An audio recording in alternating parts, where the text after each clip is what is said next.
I always hated that red dress. Not because it wasn't beautiful, it was, but because it made Lisa different. When she wore it, she seemed untouchable, like she was wielding power she didn't usually have. Her movements became sharper, her smiles more calculated, and her gaze, it wasn't just alluring. It was hunting. That Friday night, the dress reappeared. I watched her from the kitchen as she adjusted the straps in front of the hallway mirror. She pretended not to notice me, but her fingers lingering on her collarbone told a different story. Lisa was rehearsing, setting the stage for someone else. Late dinner for a Friday? I asked casually, sipping from a mug of lukewarm coffee I didn't really want. My hands just needed something to do. It's not that late, she replied with a dismissive shrug, avoiding eye contact. I'll be back by 10. That was her tell, too much lightness in her tone, a forced casualness that made my stomach churn. She was lying, and she thought she was good at it. Maybe she used to be. I nodded, swallowing my irritation. Drive safe. Her eyes flickered with surprise for just a second, probably expecting me to push further, but she quickly masked it with a tight smile. Grabbing her clutch, she disappeared out the door, her heels clicking against the tile like gunfire. As soon as her car pulled out of the driveway, I moved. This wasn't impulse, it was strategy. For weeks, I'd noticed small cracks in our perfect life. Late nights, vague excuses, and unexplained bank charges started to form a puzzle I didn't want to finish. But denial only works for so long.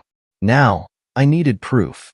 Grabbing my phone, I opened the tracking app I'd secretly installed on her car. Yeah, I know. It's the kind of thing that makes people call you paranoid. But sometimes you need to light a match to confirm the smell of gasoline. The blinking blue dot moved steadily across the map, not toward her office like she'd claimed. No, it veered across town, heading in the opposite direction. My jaw tightened as the destination became clear. A restaurant downtown, the kind of place where business dinners weren't exactly platonic. I threw on a jacket and grabbed my keys. Following her wasn't part of the original plan, but it was too perfect an opportunity. Lisa thought she had me wrapped around her finger, that I was the clueless husband she could outmaneuver with charm and vague promises. She was wrong. I parked a block away, keeping my distance as she stepped out of her car. The man waiting for her wasn't a colleague. His tailored suit, polished shoes, and confident demeanor made that obvious. He opened the door for her, his hand brushing the small of her back in a way that made my blood boil. My fists clenched around the steering wheel, but I stayed put. Charging in would be too predictable, and Lisa had always been good at twisting things to her advantage. I needed more than a confrontation. I needed a plan. For the next half hour, I sat in my car, watching through the restaurant window as they leaned in close, laughing and sharing whispered words. The intimacy between them was undeniable. And that's when it hit me. Lisa thought she was playing chess. She didn't realize I'd already put her in checkmate. I drove home in silence. The image of them together burned into my mind. Every breath felt like fire, but I forced myself to stay calm. Lisa had always been 3 steps ahead in every argument, every lie. She was a master of deflection, using guilt and logic as weapons. But this time, I had the truth, and I was going to make sure she couldn't squirm away from it. By the time I pulled into the driveway, the outline of my plan was clear. It wasn't kind, but kindness wasn't the point anymore. She deserved what was coming.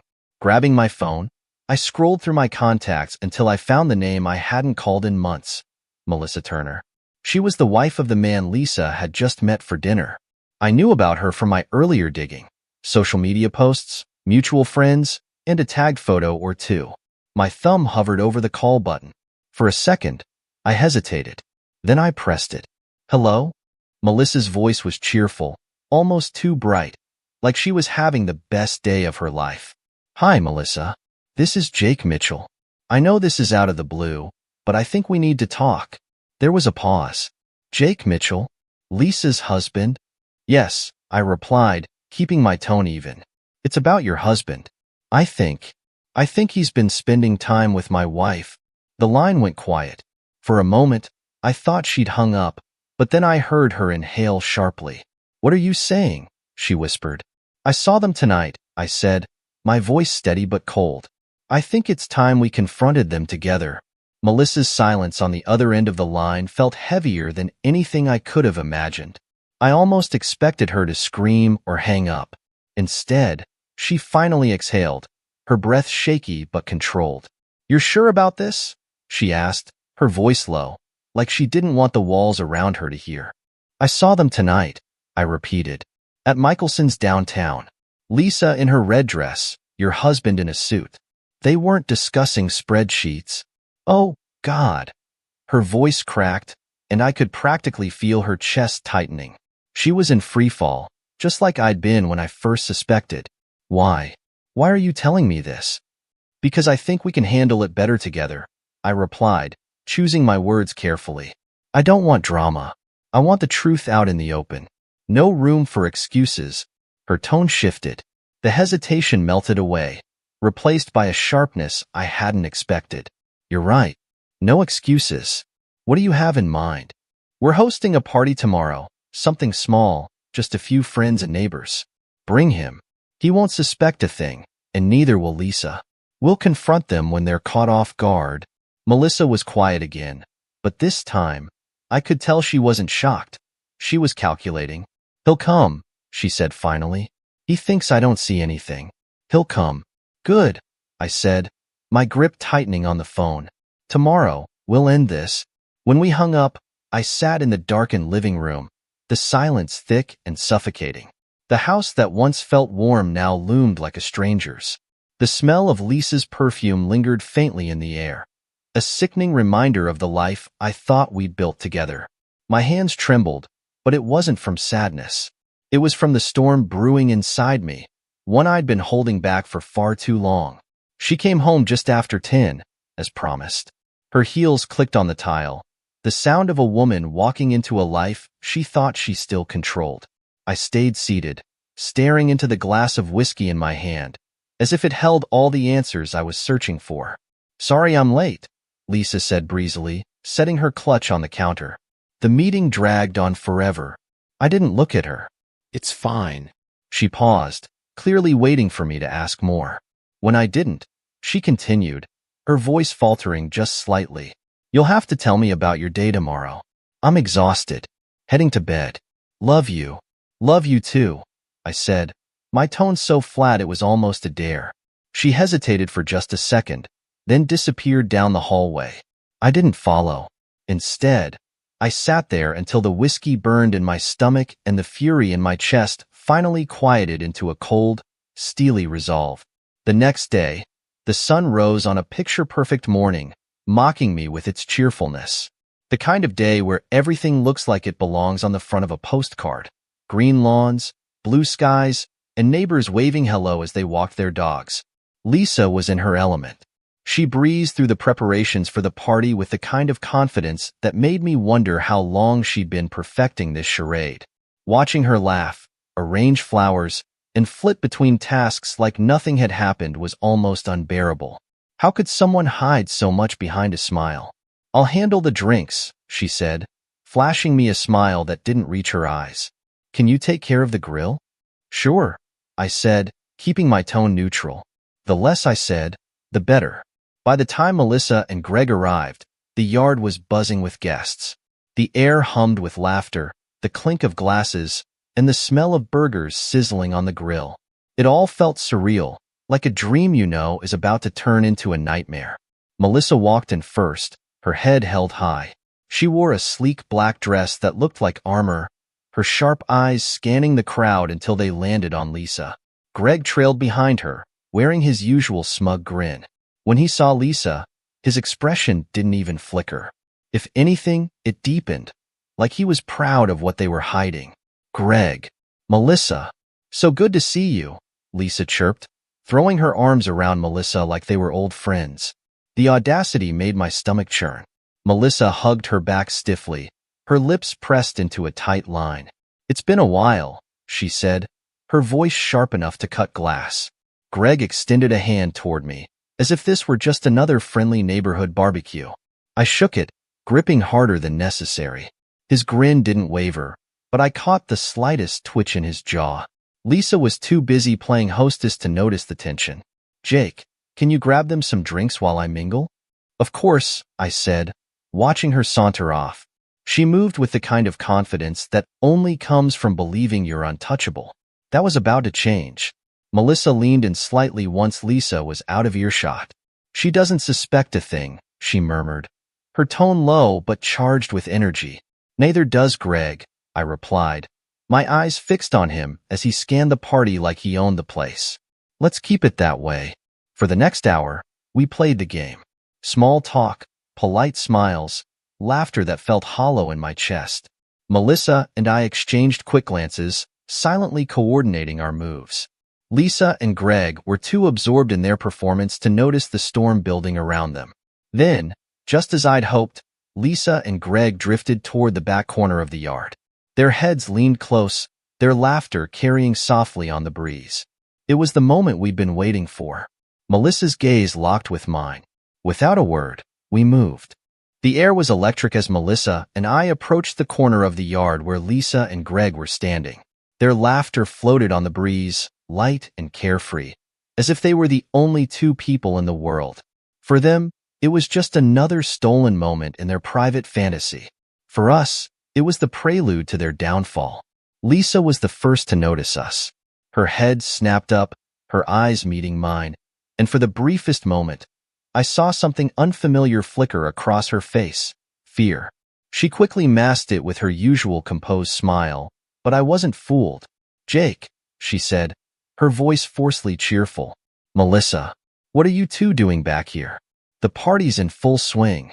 I didn't respond right away. Instead, I let the silence stretch, my gaze boring into hers. Greg shifted uncomfortably, his hand slipping from the edge of the table where it had rested dangerously close to Lisa's. Melissa broke the tension first. I think you know why we're here, she said, her tone cutting through the air like a blade. Greg's confident smirk faltered. He glanced at Lisa, who was suddenly very interested in the glass of wine in her hand. I don't know what you're talking about, Lisa said, her voice a little too high-pitched, a little too defensive. No? I asked, crossing my arms. Maybe I should spell it out for you. Last night, Michelson's, 8:15. Red dress. Remember now? Her cheeks flushed, but she didn't answer. Instead, she turned to Greg, her eyes wide with silent pleading. Melissa didn't give him a chance to respond. Greg, she said, her voice trembling with restrained fury. Did you think I wouldn't find out? Did you think you could sneak around with Lisa, and I'd just go on smiling like a fool? Greg raised his hands as if to ward off the verbal blows. Melissa, come on. You're blowing this out of proportion.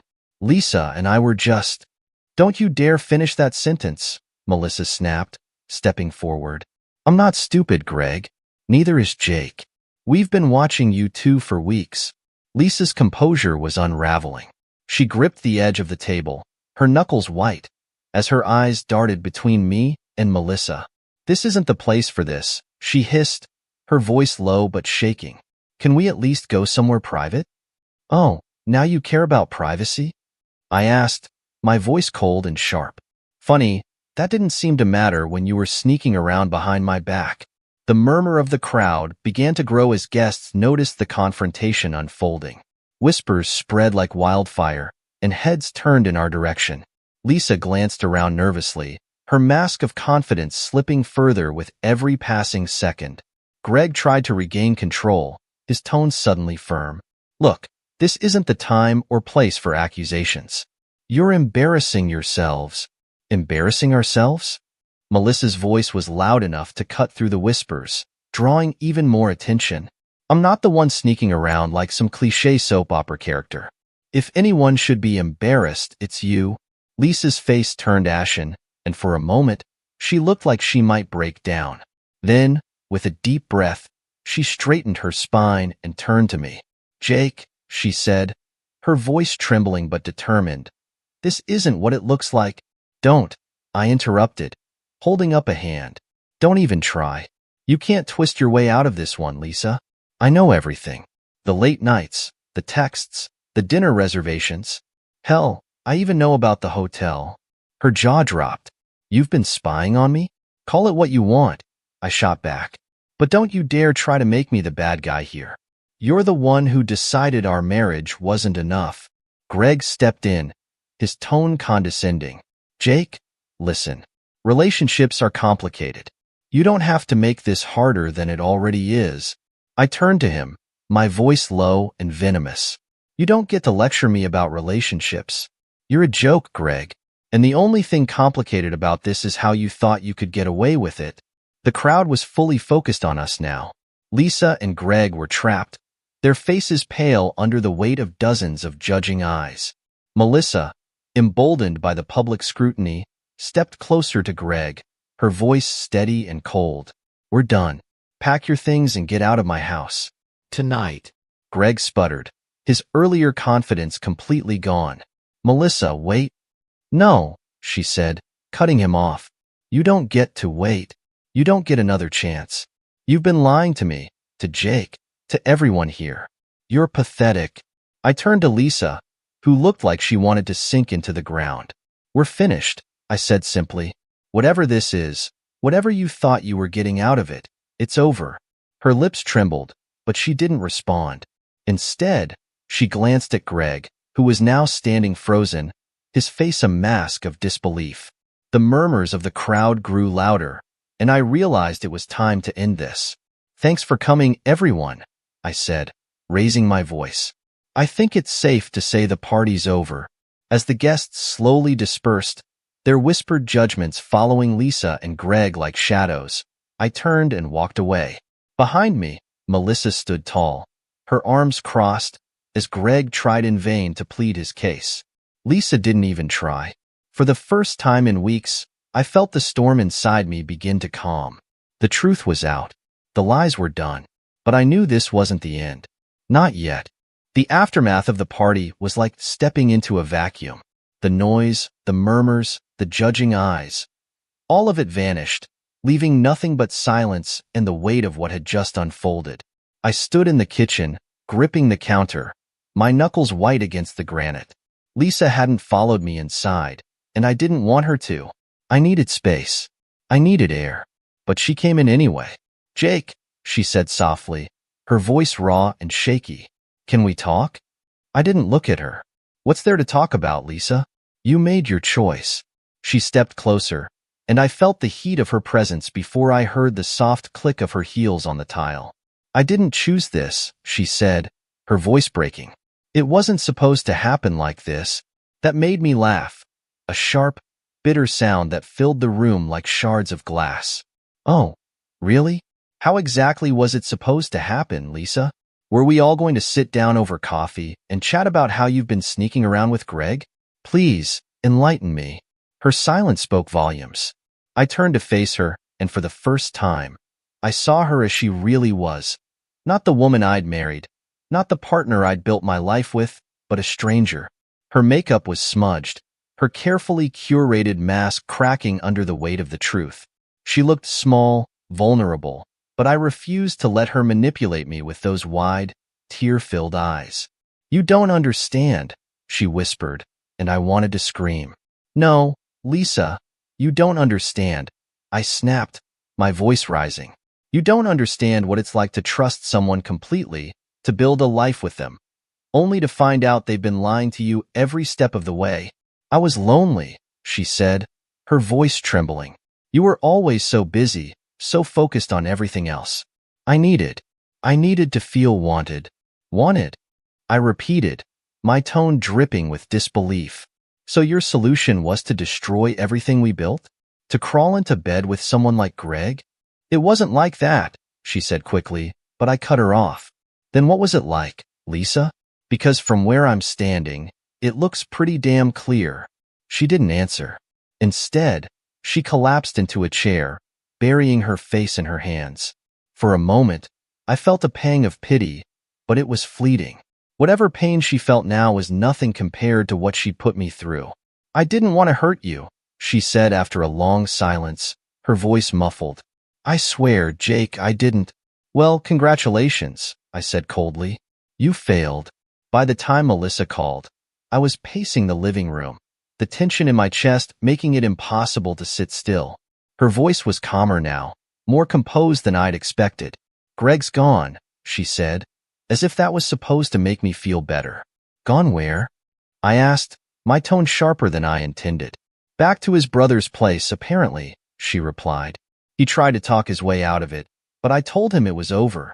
He's furious, Jake. He's saying things that worry me. What kind of things? I stopped pacing, my grip tightening around the phone. Threats. That you ruined his life. That he's going to make you pay. I don't think he's thinking straight. I sighed, pinching the bridge of my nose. Of course Greg couldn't just let it go. Men like him didn't know how to take responsibility for their actions. If he comes near you, call the police. Immediately. What about you? Melissa asked, her voice softer now. What are you going to do? I hesitated. The truth was, I didn't know. Part of me wanted to confront Greg, to end this mess once and for all. But the other part of me, the part that was exhausted from weeks of lies and emotional turmoil, just wanted to disappear, to let the pieces of my shattered life fall where they may. I'll figure it out, I said finally. But you don't need to worry about me. That's the thing, Jake, she said, her tone firm. I do worry about you. You're in this as much as I am. Her words hung in the air long after we ended the call. Melissa was right. This wasn't just about Lisa or Greg anymore. It was about all of us. The lives they'd tangled up in their web of lies, the collateral damage left in their wake. Later that night, as I sat alone in the darkened living room, Lisa came in again. She didn't say anything at first, just stood there, her shadow stretching long across the floor. Finally, she spoke, her voice barely above a whisper. Are you really going to leave? I looked up at her, the weight of her question pressing down on me like a physical force. What do you think, Lisa? Her shoulders sagged, and for the first time, she looked defeated. I don't know. I don't know anything anymore. Join the club, I muttered, standing up. I can't do this anymore, Lisa. I can't keep pretending that everything's fine when it's not. Tears welled up in her eyes, but I didn't care. I was past caring. Jake, please, she whispered. We can fix this. We can try. You had a chance to try, I said, my voice hollow, and you threw it away. She didn't follow me as I walked past her, out of the room, and out of the life we'd built together. For the first time in years, I felt like I could finally breathe. But it wasn't relief. It was emptiness. The house felt lifeless after that night, an empty shell where echoes of laughter and love used to linger. I'd spent most of the day avoiding Lisa, packing a few essentials into a suitcase and waiting for my lawyer's office to call back. My decision was made. I wasn't staying in this house a moment longer than necessary. Lisa tried to speak to me a few times, her voice cracking with desperation, but I couldn't do it. Not after everything I'd seen, everything I'd heard. Every glance at her reminded me of how easily she had lied, how smoothly she had hidden her betrayal. It was unbearable. By mid-afternoon, I was ready to leave.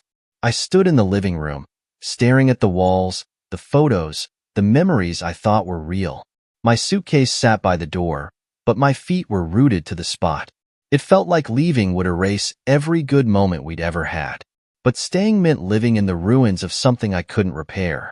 Lisa appeared in the doorway, her face pale and drawn. She looked exhausted, like she hadn't slept at all. Are you really going through with this? She asked, her voice trembling. Yes. I didn't turn to face her. I am. Her breath hitched, but she didn't cry. Not this time. Jake, Stop. I turned to her, my expression cold. Whatever you're about to say, don't. I've heard enough. But, no, Lisa. You don't get to plead your case anymore. This isn't a trial, and I'm not the jury. This is over. She fell silent, her shoulders slumping as she leaned against the doorway. Where will you go? She asked quietly. I don't know yet, I admitted. Anywhere but here. Her lips pressed into a thin line, and for a moment, she looked like she wanted to argue. But she didn't. Instead, she nodded and stepped aside, giving me a clear path to the door. I drove aimlessly for a while, my hands gripping the steering wheel so tightly my knuckles turned white. The radio played softly in the background, but I barely heard it over the noise in my head. I replayed every argument, every lie, every moment of doubt. It was like a movie I couldn't stop watching, no matter how badly I wanted to. Eventually, I pulled into the parking lot of a motel just outside of town. It wasn't much, faded paint, flickering neon sign, but it was enough. I checked in, hauled my suitcase up to the second floor, and sat on the edge of the bed, staring at the peeling wallpaper. The silence was oppressive, but it was better than the alternative. My phone buzzed on the nightstand. I ignored it at first, assuming it was Lisa. But when it buzzed again, I picked it up and saw Melissa's name on the screen. Jake? Her voice was tense, edged with something I couldn't quite place. Fear. Maybe. I just got another call from Greg. What did he say? I asked, already bracing myself for the worst. He's unhinged, she said, her voice shaking. He told me he's going to make things right. I don't even know what that means, but it didn't sound good. I closed my eyes, taking a deep breath. Greg wasn't just angry. He was spiraling. And men like Greg didn't spiral quietly. Did you call the police? I tried, she said bitterly. They told me to call back if he shows up or makes a direct threat. Apparently, vague promises of revenge aren't enough to warrant action. Of course not. The system wasn't built to prevent chaos, only to clean up the mess after it happened. Stay somewhere safe tonight, I told her. A friend's house, a hotel, anywhere but home. What about you? She asked, her tone softer now. Are you safe? I hesitated, my mind racing. Was I safe? Probably not. But that didn't matter. What mattered was stopping Greg before he could hurt anyone else. I'll be fine, I said. Don't worry about me. Jake, she said, her voice breaking slightly. This isn't just your fight. I know, I replied, but I'll handle it. Later that night, as I sat in the dim motel room, the weight of everything began to settle over me. The lies, the betrayal, the confrontation. It all felt like a surreal nightmare. But the worst part wasn't over. Greg was still out there, a storm brewing just beyond the horizon. I stared at my phone, debating whether to call Melissa back. She was right. We were in this together, whether we liked it or not. But I didn't want to drag her deeper into this mess. She'd already suffered enough. The sound of my phone buzzing jolted me out of my thoughts. This time, it wasn't Melissa or Lisa. It was an unknown number. I hesitated for a moment, then answered. Jake, a familiar voice rasped. Greg, we need to talk. There's nothing to talk about, Greg, I said, my voice steady despite the adrenaline surging through me. Oh, I think there is, he said, his tone dripping with menace. You think you can just ruin my life and walk away? You're not getting off that easy. I didn't ruin your life, Greg. You did that all on your own. He laughed, a hollow, bitter sound. You think you're better than me? That you're some kind of hero? Newsflash, Jake. You're just as much a part of this mess as I am. I didn't respond. There was no reasoning with him, no point in trying to argue. He wasn't looking for a conversation. He was looking for a fight. I'll see you soon, Jake, he said, his voice dropping to a dangerous whisper. Real soon. The line went dead, and I sat there, the phone still pressed to my ear, as the weight of his words settled over me. This wasn't over. Not by a long shot. The next morning, I woke up in the motel room, the pale light of dawn creeping through the thin curtains. I hadn't slept much, if at all. Greg's voice still echoed in my head, his threats like a dark cloud that refused to lift. Every muscle in my body was tense, coiled like a spring waiting to snap. My phone buzzed on the nightstand. For a moment, I thought it was Greg again, but when I picked it up, I saw Melissa's name. Jake, she said as soon as I answered, her voice shaky. He's here. I shot up, my heart pounding. Where are you? Are you safe? I'm at a friend's house, but Greg showed up at my place last night. My neighbor called to tell me he saw him banging on the door, yelling my name. When he didn't get a response, he left, but not before smashing my porch light and kicking over a planter. Did you call the police? I asked, already knowing the answer. Yes, she said, frustration lacing her voice. But they said they couldn't do much unless he came back. They filed a report, but that's it. Typical. Greg was escalating, and no one was taking it seriously. I paced the room, trying to think. He wasn't going to stop until he got what he wanted, or until someone stopped him. I'm coming over, I said firmly. No, Melissa protested. You don't need to get involved. This isn't your fight. It is now, I replied. We're in this together, remember? Besides, Greg doesn't just want to hurt you. He's coming after me, too. I'd rather face him on my terms than wait for him to make the first move. Melissa hesitated, then sighed.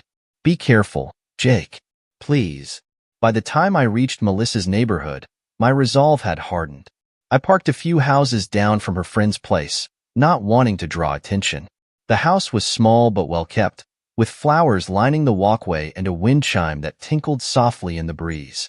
Melissa opened the door before I even knocked. She looked tired, her eyes rimmed with dark circles, but there was a fire in her expression. Thanks for coming, she said quietly, stepping aside to let me in. Any sign of him this morning? I asked, glancing around the cozy living room. She shook her head. No, but I can't shake the feeling he's watching. He's unpredictable, Jake. I don't know what he's capable of anymore. That made two of us. I sat down on the couch, rubbing my temples as I tried to form a plan. Confronting Greg wasn't going to be easy. He was angry, volatile, and clearly willing to cross lines. But letting him continue unchecked wasn't an option. What do you want to do? Melissa asked, her voice hesitant. I want to end this, I said, my tone firm. Greg thrives on control. He thinks he can intimidate us into submission, but we're not going to give him that power. Melissa nodded, her hands twisting the edge of her sweater. How? I didn't have an answer yet, but as I sat there, the pieces began to fall into place. If Greg wanted a fight, I'd give him one, but on my terms, not his. That evening, as the sun dipped below the horizon, I got a call from Greg. His number flashed on the screen like a beacon of impending chaos. I took a deep breath and answered. Jake, he said, his voice slurred slightly, as if he'd been drinking. You ready to settle this? Where are you, Greg? I asked, keeping my voice calm. Let's talk. He laughed, a harsh, guttural sound. Talk? That's rich. No, Jake, I don't want to talk. I want you to feel what I feel. I want you to lose everything. You're drunk, I said, trying to de-escalate. Go home, Greg. Sleep it off. Not a chance, he snarled. I'm not going anywhere until you pay for what you've done. He hung up before I could respond, leaving me with a pounding heart and a gnawing sense of dread. I turned to Melissa, who was watching me with wide, worried eyes. He's not letting this go, I said. I need to deal with him. No, she said firmly, stepping in front of me. You're not going after him alone. You don't know what he'll do. I don't have a choice, I replied.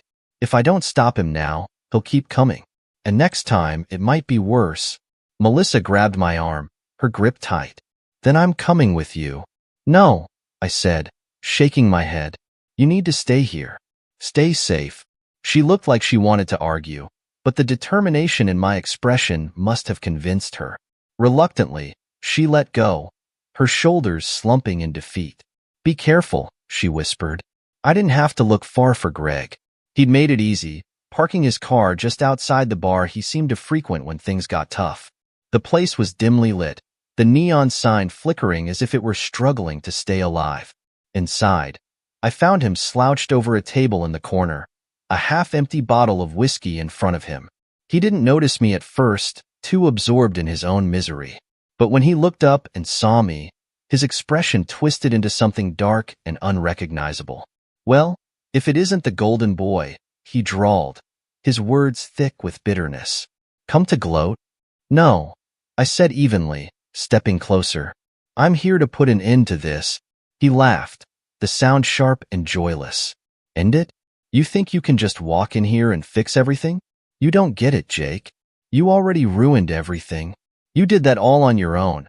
I shot back, my voice hard. You want to blame me? Fine. But this ends tonight. Greg stood, his movements unsteady but menacing. You're not walking out of here without paying for what you've done. Then try me, I said, my fists clenched, because I'm not running anymore. The dim light of the bar cast long shadows over Greg's face, highlighting the anger etched into his features. He was unsteady on his feet, swaying slightly as he gripped the edge of the table. The bottle of whiskey beside him tilted dangerously, its amber contents sloshing near the rim. Everything about him screamed volatility, like a powder keg moments from ignition. "You think you're better than me," Greg spat, his voice low but sharp. "Mr. Perfect, Mr. Ill save the day. You don't know a damn thing about what I've been through." "I don't care about your excuses," I replied, keeping my tone steady. "You made your choices. Now you're dealing with the consequences." He laughed bitterly, his head tilting back as if the ceiling held answers. "Consequences? What about yours, Jake? What about your perfect little life? Bet it's not looking so perfect anymore." I clenched my fists at my sides, forcing myself to stay calm. He wanted a reaction, wanted me to lose control, but I wasn't going to give him that satisfaction. "This isn't about me, Greg. It's about you, and the mess you've made of your own life." His eyes narrowed, the smirk fading from his face. "You think you can talk your way out of this?" he said, taking a step closer. "I don't need to talk. I need to make you feel what I feel." I didn't move, didn't flinch. "What exactly is that, Greg? Regret? Guilt? Because I'm not the one who destroyed my marriage." His hands balled into fists, and for a moment, I thought he might swing at me. But instead, he grabbed the whiskey bottle, slamming it onto the table with enough force to make the glasses around it rattle. "You think you're so righteous, don't you? Like you're the only one who's been wronged." "This isn't a competition," I said, my voice hard. "It's not about who's right or wrong. It's about stopping this before you do something you can't take back." Greg's jaw tightened, his chest heaving as he stared me down. "You've already taken everything from me, Jake. My wife, my life. Why should I care about stopping now?" I stepped closer, closing the gap between us until we were just feet apart. "Because if you don't stop, Greg, you're going to lose whatever shred of dignity you have left. Is that what you want?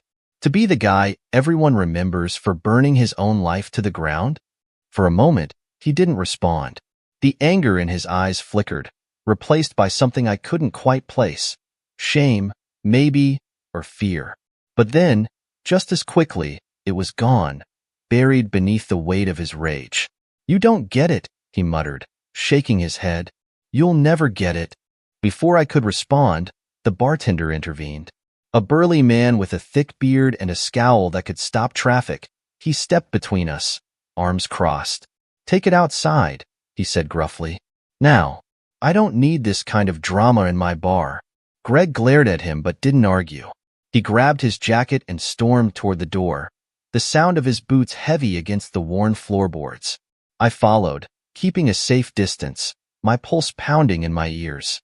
Outside, the night air hit me like a slap, cold and sharp. The parking lot was nearly empty, the glow of the streetlights casting long shadows on the cracked asphalt. Greg stood near his car, his back to me, one hand gripping the roof as if it were the only thing holding him up. "Greg," I said, my voice steady, "this doesn't have to end badly. Just walk away." He turned to face me, his expression twisted with a mix of anger and despair. "You don't get it, do you?" he said, his voice cracking. "I can't walk away. You and Melissa, you've already taken everything from me. What's left?" "You took it from yourself," I said, stepping closer. "And blaming me isn't going to fix it." He let out a bitter laugh, running a hand through his disheveled hair. "Maybe you're right. Maybe I did screw it all up. But that doesn't change how this ends." "What are you talking about?" I asked, my chest tightening. He didn't answer. Instead, he opened his car door and reached inside. For a brief, terrifying moment, I thought he might be grabbing a weapon. My body tensed, ready to react, but when he straightened, all he held was a framed photo. He thrust it toward me, his hands trembling. It was a picture of him and Melissa, taken years ago. They were smiling, carefree, the kind of couple that looked like they had it all. "This is what I lost," he said, his voice barely above a whisper. "This is what you'll never understand." I stared at the photo, the weight of his words settling over me. It wasn't about the picture, or even about Melissa. It was about the life Greg had destroyed. The life he couldn't accept was gone. "You can't get it back," I said quietly. "But you can stop making it worse." For a moment, I thought he might listen. His shoulders sagged, and the fight seemed to drain out of him. But then he shook his head, his grip tightening on the photo. "You don't get to tell me what to do," he snapped. "You don't get to decide how this ends." Before I could respond, he hurled the photo to the ground, the glass shattering on impact. Then he climbed into his car, slamming the door shut. The engine roared to life, and with a screech of tires, he was gone. I stood there in the silence, staring at the broken shards of glass scattered across the pavement. The confrontation wasn't over. Not yet. Greg was still out there, and I knew he wasn't done. But for now, the storm had passed, leaving only the wreckage behind. The silence of the night didn't last long. I stood in the parking lot, the faint echo of Greg's car fading into the distance, but I knew this wasn't over. The shattered frame at my feet felt like a metaphor for everything Greg had become. Broken, sharp-edged, and dangerous. My phone buzzed in my pocket, snapping me out of my thoughts. I pulled it out and saw Melissa's name on the screen. "Jake," she said quickly, panic lacing her voice. "Greg just called me again. He said he's coming to your motel." My heart skipped a beat, but I forced myself to stay calm. "Did he say why?" "No," she replied, her breath shaky. But he sounded unhinged. "Jake, please, don't try to handle this alone. Call the police." "I'll deal with it," I said, my voice firm. "Stay safe, Melissa. Lock your doors and don't answer if he shows up." "Jake, I mean it." "I'll be fine," I interrupted, trying to reassure her. "Just stay put." When the call ended, I felt the weight of the decision pressing down on me. I didn't want to involve the police, not yet. Greg was a man spiraling out of control, and I knew that if they showed up, things could escalate in a way none of us could take back. I needed to handle this, to end it my way. Back at the motel, I sat in the darkened room, the faint hum of the air conditioner the only sound. My suitcase was still by the bed, half-packed, but I hadn't touched it since checking in. The waiting was the worst part, each second stretching into eternity as I tried to anticipate Greg's next move. Then, just as I began to doubt he'd actually show, I heard it, the screech of tires in the parking lot. My pulse quickened as I stood and moved to the window, peering through the thin curtain. Greg's car was parked haphazardly near the entrance, his silhouette visible as he stepped out and slammed the door. He was holding something. A bat. Its polished wood glinted faintly in the dim glow of the streetlights. "Here we go," I muttered under my breath, steeling myself.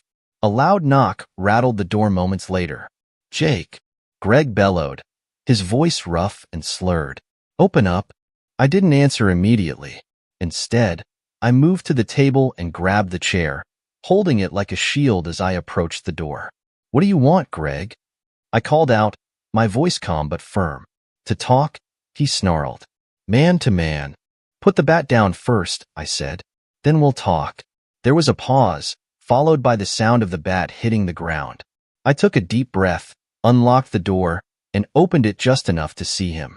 He looked terrible, disheveled, sweaty, his eyes bloodshot and wild. "Talk," I said, my grip tightening on the chair. "You ruined my life," he spat, stepping closer. "You and Melissa. You couldn't just stay out of it, could you?" "Your life was already falling apart, Greg," I said evenly. "Don't blame me for the choices you made." His hands balled into fists, his jaw tightening. "You think you're better than me? You're not. You're just a coward, hiding behind your perfect little act." "Maybe I am," I said, holding his gaze. "But at least I'm not standing here, swinging a bat at my problems." He froze, his chest heaving as he glared at me. For a moment, I thought he might lunge, might try to take me down in one last act of desperation. But then his shoulders slumped, and the fight seemed to drain out of him. "What am I supposed to do now?" he muttered, his voice barely above a whisper. "Melissa's gone. My life's gone. There's nothing left." I lowered the chair slightly, my stance relaxing just a fraction. "You fix it, Greg. You stop blaming everyone else, and you start owning your mistakes. It's the only way." He let out a bitter laugh, shaking his head. "Fix it? How the hell am I supposed to do that?" "That's not my problem," I said, my tone cold but honest. But if you want any chance at putting the pieces back together, you start by walking away. Right now, Greg stared at me, his face a mix of anger, confusion, and something I couldn't quite place. Finally, he nodded, his movements slow and reluctant. Fine, he said hoarsely. You win. I stepped aside, watching as he picked up the bat and trudged back to his car. The sound of his engine roaring to life echoed through the night, and just like that, he was gone. The next morning, I called Melissa to let her know Greg had left. She sounded relieved but cautious. Do you think he's really done? She asked. I don't know, I admitted. But I think he's finally starting to realize this fight isn't worth it. And Lisa? Melissa asked gently. I sighed, running a hand through my hair. She's on her own. I can't fix what's broken there. Melissa was quiet for a moment, then said, You know, Jake, maybe it's time we stop letting them dictate our lives.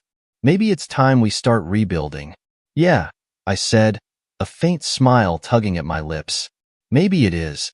The road ahead was uncertain, filled with more questions than answers. But for the first time in weeks, I felt like I could breathe again. Greg was gone. Lisa was out of my life. And while the wounds they'd left behind would take time to heal, I knew I wasn't alone. Melissa and I had been thrown into the same storm, but together, we'd found a way to weather it. Sometimes, you have to let go of the wreckage to move forward. And as I drove away from the motel that day, the horizon stretching wide and open before me, I realized I was finally ready to do just that.